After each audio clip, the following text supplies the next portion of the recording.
Estudié construcción y manipulación de títeres en República Checa 2 años. Antes de eso estudié filosofía en Turquía en una universidad.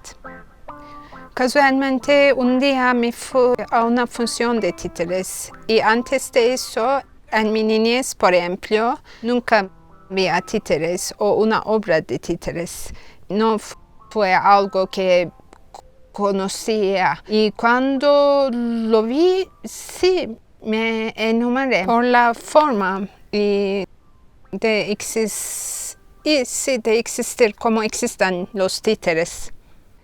Especialmente no había títeres para adultos en mis tiempos y como realmente teatro de títeres que hacemos en teatro con luces, con toda la estructura de un teatro. Por eso yo fui una de las primeras que lo hizo. Mi primer acercamiento con los títeres fue en la universidad. Yo estudié diseño y un amigo hacía obras de teatros con títeres, entonces me invitó a hacer las escenografías para una obra de teatro. Y ahí, desde chiquito me gustan los títeres, pero ese fue mi primer contacto profesional. Yo estaba trabajando como artista plástico en temas de escenografía, pero fue muy rápido el construir un títere y el empezar a querer darle vida ya desde la construcción. Entonces me di cuenta muy rápido que me gustaba el tema de los títeres. Me gusta la animación en general. Los títeres es un estilo de animación. En ese solemne día de despedida, eres tú el despedido, pero tú ya no oyes. Tu noble frente falta, y es como si faltara un gran árbol. En mi familia como tenemos esa tradición dentro de la familia. Mis abuelos empezaron con la tradición en México a principios de los años 30. Ellos decidieron fundar con un grupo de amigos el Teatro Guiñol de Bellas Artes. Y obviamente mi abuela Lola Cueto y mi abuelo Germán, pues es como los grupos de los fundadores del Teatro Guiñol. Yo estaba haciendo escultura. Y obviamente siempre tuve una relación muy cercana con mi mamá. Y ella pues seguía haciendo títeres. Mi mamá es Mireya Cueto y entonces hacía títeres todo el tiempo. Sí me dedico a los títeres, pero en el transcurso de la vida uno va aprendiendo muchas cosas. Que todo sirve para hacer títeres al final. Entonces yo aprendí a hacer carpintería, herrería, algo de albañilería. Y eso me sirve también para hacer la utilería o escenografías o teatrinos. A veces los hacemos en metal, a veces los hacemos en madera.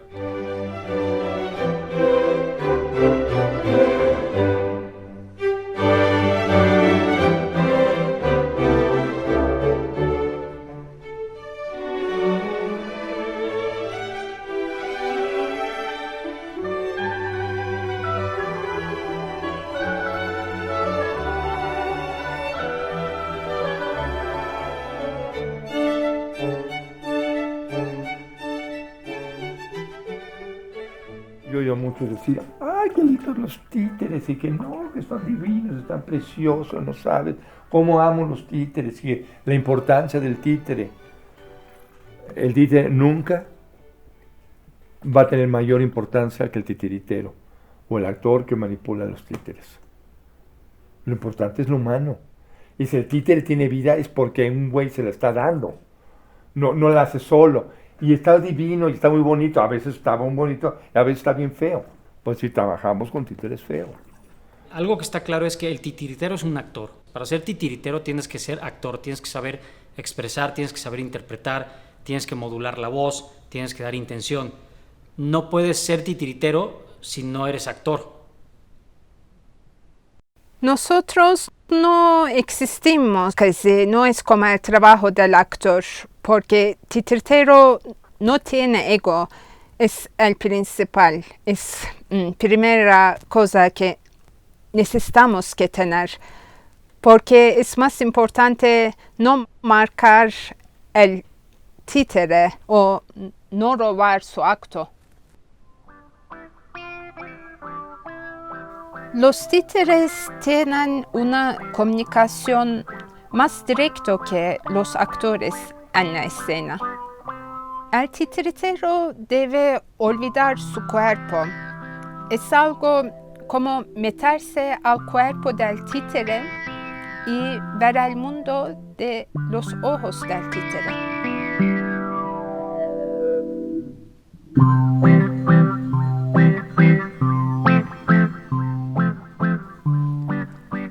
Cuando estoy construyendo un personaje, lo importante es saber lo que va a hacer el títere, qué movimientos va a tener.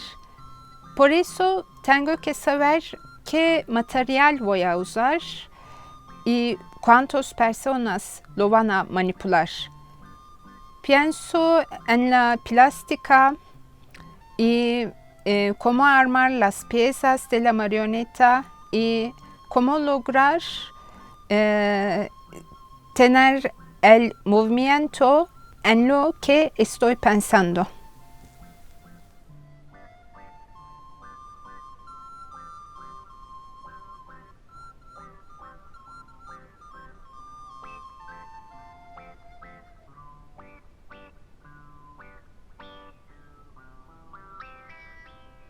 En el mundo de los títeres hay dos formas de abordar esto. Una es construirlo físicamente, como me tocó con el Quijote.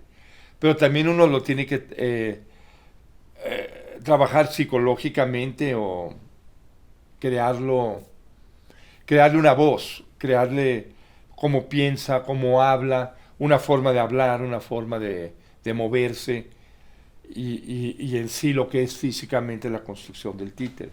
Bueno, las ideas vienen, en mi caso, las recibo como de diferentes lugares. A veces estás trabajando con el material y sale un títere, casi que nace solo. A veces tienes un personaje que elaborar con una idea encima y a lo mejor tienes que hacer un poquito más de trabajo, de buscarle inspiración. A veces vienen de un boceto, a veces vienen de una voz,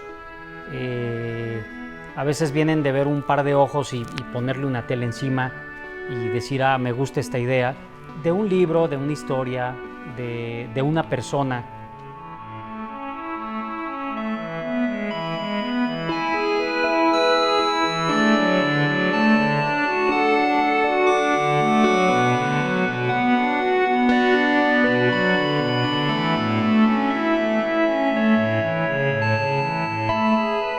El títere te genera una sonrisa solo con aparecer, ¿no? Entonces, y puede decir lo que sea. Puede hablar de política, puede hablar de los temas que a nosotros nos cuesta hablar porque pues tenemos una postura, representamos algo o nos representamos a nosotros mismos. El títere no tiene ningún prejuicio, entonces puede tocar y abordar cualquier tema, puede transmitir con mucha honestidad y puede ser completamente irónico, honesto, ingenuo, como le dé la gana, irreverente. Son más atrevidos que antes. Ahora se habla de desaparecidos, se habla de la adopción. En eso hay mucho más exploración. Y los temas son más, se habla de abuso infantil, de golpear a los niños, abusarlos sexualmente. Son temas que ahora se tratan en los escenarios, ¿no? Yo estoy tratando lo de los presos políticos y se trata cualquier tema, ¿no? Es que ha organizado un enorme imperio del crimen, cuyos tentáculos llegan a todas partes corrompiéndolo todo. Drogas hiperadictivas, prostitución, moneda falsa, tráfico de influencia, asalto, asesinatos, desaparecidos. ¿De qué no se oye hablar en esta horrible casa? ¡Vámonos de aquí, Marcé! ¿Estás loco? Darían con nosotros tarde o temprano. Bueno, un titiritero siempre se enfrenta a un camino difícil porque tiene que elaborar una propuesta y a la vez encontrar mercado para que sea un estilo de vida. Entonces, siempre el titiritero se va a encontrar con un camino difícil donde tiene que gestionar diferentes cosas, no solamente el arte, sino diferentes cosas alrededor del arte para hacerlo rentable y que sea un estilo de vida. Yo en México hay talento para muchas cosas y el títere no es la excepción. Hay grandes titiriteros, hay una tradición del títere y el panorama que veo ahorita en México y en todo el mundo con el tema del títere es de evolución y de cambio en algunos sentidos. Ahora, por ejemplo, con la pandemia, muchos titiriteros empezaron a explorar a través de las redes, hacer obras de teatro o expresar algo con el títere, cuando anteriormente tal vez solo lo hacían con público en vivo. Sí está como previsto dentro de la política cultural de México que el Estado tiene la obligación de apoyar. Y eso ha ayudado. Pero últimamente, digamos, en la etapa más neoliberal, cada vez apoyaba menos y menos y menos y menos. Aunque sí ha ayudado lo de las becas. Pero de las becas también se vuelve una cosa más exclusiva. Al que le tocó la beca, qué suerte que tuvo, y va a tener la beca un año o los 3 y luego puede pasar otros 6 a 8 años que no la vuelves a tener. Se rompe como la continuidad de trabajo de un artista a largo plazo. Pues tiene que haber más bien un apoyo hacia el trabajo, no tanto becar. Está bien becar, pero cuando hay trabajo y hay beca, además, es muy bueno. Por eso ya premias a alguien por excelencia. Pero la beca se convierte en el trabajo en sí. Entonces, es decir, voy a tener trabajo un año y luego 6 no voy a tener trabajo, hasta que a ver si me la vuelvo a sacar, ¿no? Como público de teatro fue poco. Público de títeres fue poquito. Fue así, pero también no solamente hicimos teatro en las salas, por ejemplo, hicimos teatro en lugares históricos de Turquía, por ejemplo, en iglesias históricas, y fue con apoyo de medio para hacer algo diferente que no existe. Sí, en unos 5 o 6 años sí ya tuvimos público. A mí me gusta la calle, también me gusta manipular títeres en la calle, porque en la calle hay otra gente que realmente yo no tengo chance de conocer. Sí, en un foro, porque se pasan y paran, y es otra cosa.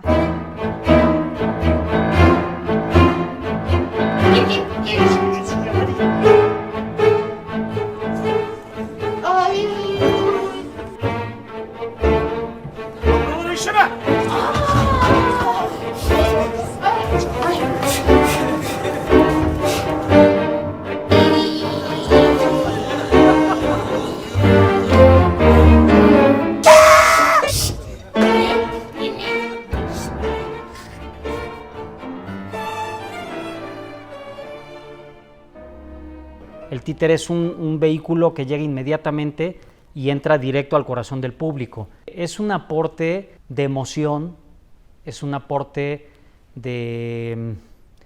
por supuesto, de comunicación, es un aporte de creatividad, es un aporte que te permite ver a dónde puedes llegar, es un aporte a la no censura, es una herramienta inmediata, entonces aporta emocionalmente. Yo he hecho mucha labor de comunicación con niños que se comunican a través del títere.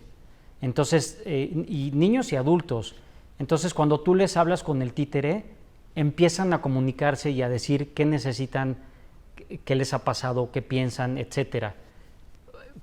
Porque con el títere no tienen un freno, como lo podrían tener con muchas personas. Entonces, tiene muchas aristas de aportación el títere. ¿Tienes algún amigo que quieras mucho, que nos quieras presentar? Sí, pues ahora sí que todos nos llevamos bien, porque somos compañeros de trabajo y de la vida. Entonces, pues sí, nos llevamos bien. Aquí está el Javid, por ejemplo, siempre anda vendiendo, o sea, siempre vende de todo, es el Javid. Le decimos el cabeza de huevo. Aquí en buena onda, ¿eh? Oye, ¿y no se ofende? No, pues es, míralo, ¿a poco no tiene cabeza de huevo? Sí, pero no le digas así. Eso es entre secreto. ¿Por qué? Pues si así le decimos, cabeza de huevo, ven. Y ya viene. Los títeres no son algo tan populares en su historia. Sí, en otros países pueden ser más conocidos un poco o no.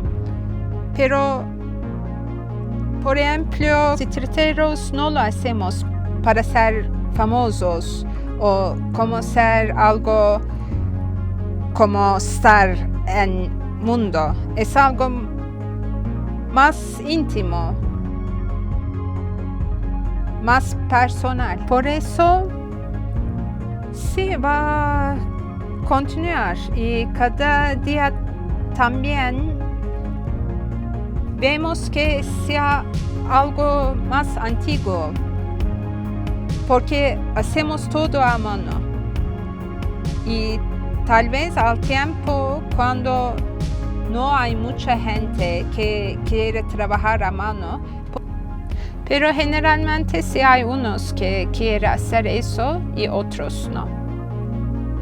En todos los países que he estado trabajando con títeres, inmediatamente el títere es una llave que abre caminos y México no es la excepción. Ahora, por ejemplo, con las plataformas digitales y con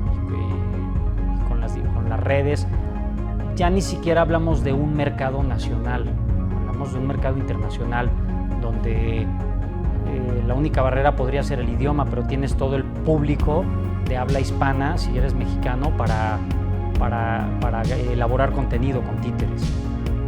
Si vas a montar una obra tienes que investigar. No para hacerlo de Lorca me metí 30 libros. Es más difícil que hacer una maestría en UNAM, montar una obra de las que yo monto. Y ahorita que estoy en el Flores Magón, yo también ya llevo un chorro de libros leídos, consulto a los historiadores. Lo importante es eso, el futuro es que sí, los jóvenes están estudiando más y tomándoselo más en serio. Y hay becas o va a haber, pero siempre pasa algo y se hace el trabajo. O sea, si eres artista y vas a hacer el trabajo, con o sin dinero. Podemos hablar de momentos más difíciles para el titiritero tal vez, pero no para el títere resurge porque está en nosotros. Entonces, si en algún momento creemos que lo estamos perdiendo, a alguien se le va a ocurrir y lo va a volver a sacar. Todas las culturas tienen al títere como una herramienta. O sea, vemos juguetes que eran títeres donde se contaban historias en diferentes culturas y en diferentes momentos en la historia. Entonces el títere siempre ha sido y seguirá siendo una herramienta de comunicación y de transmisión. Siempre existirá el títere. Es una necesidad y está en la naturaleza humana.